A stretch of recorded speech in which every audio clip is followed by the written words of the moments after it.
નમસ્કાર દર્શક મિત્રો, લોકસામના ન્યૂઝમાંથી હું ભારતી સોલંકી આપનું હાર્દિક સ્વાગત કરું છું। હવે જોઈએ ગાંધીનગરથી અમારા રિપોર્ટર મિલન શાહ સાથે આજના મુખ્ય સમાચાર। ગુજરાતના પાટનગર ગાંધીનગરમાં ગાંધીનગર જિલ્લાના દહેગામ ચિલોડા રોડ પર ઘરનાળા બનાવેલા છે, તેને 6 મહિના થયા છે। અમારા રિપોર્ટર લેખિતમાં રજૂઆત કરવા છતાં કાર્ય હોય તો કરવામાં આવે છે, પરંતુ તેની ઉપર ખાલી મલમ લગાવતા હોય તેવું લાગી રહ્યું છે। થોડો ઘણો વરસાદ પડે એટલે ઘરનાળાની હાલત આવી થઈ જાય છે, પરંતુ અધિકારીઓ આ કાળા કાન કરે છે। શું આ તે ક્યુ કોન્ટ્રાક્ટરને કોઈ પણ જાતની નોટિસ આપવામાં આવી છે કે નહીં તે ખબર પડતી નથી।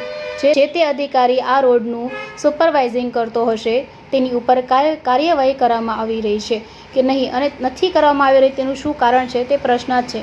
ચિલોડાથી દહેગામ રોડ ઉપર ખાડા પડી ગયા છે, પરંતુ આ અધિકારીઓએ આંખો પર પાટા બાંધી દીધા હોય તેવું લાગી રહ્યું છે। શું આ કોન્ટ્રાક્ટર બિલ રોકવામાં આવશે કે નહીં, તેની ડિપોઝિટ જમા લેવામાં આવશે તેવી કાર્યવાહી અધિકારીઓ કરશે કે નહીં, કે પછી તેમના ખિસ્સા ગરમ કરશે? પાટનગરના એક્સચેન્જ અધિકારીને વારંવાર રજૂઆત કરવા લેખિતમાં રજૂઆત કરતા પણ આ ખાડા કામ કરે છે। કોન્ટ્રાક્ટર જોડે તેમ મિલીભગત છે। આ રોડ ઉપરથી હજારો વાહનો પસાર થાય છે, તેને નુકસાન થાય તેની જવાબદારી કોણ? અને જો આ ખાડાના કારણે કોઈને એક્સિડન્ટ થશે તો તેની જવાબદાર કોણ તે સમજાતું નથી।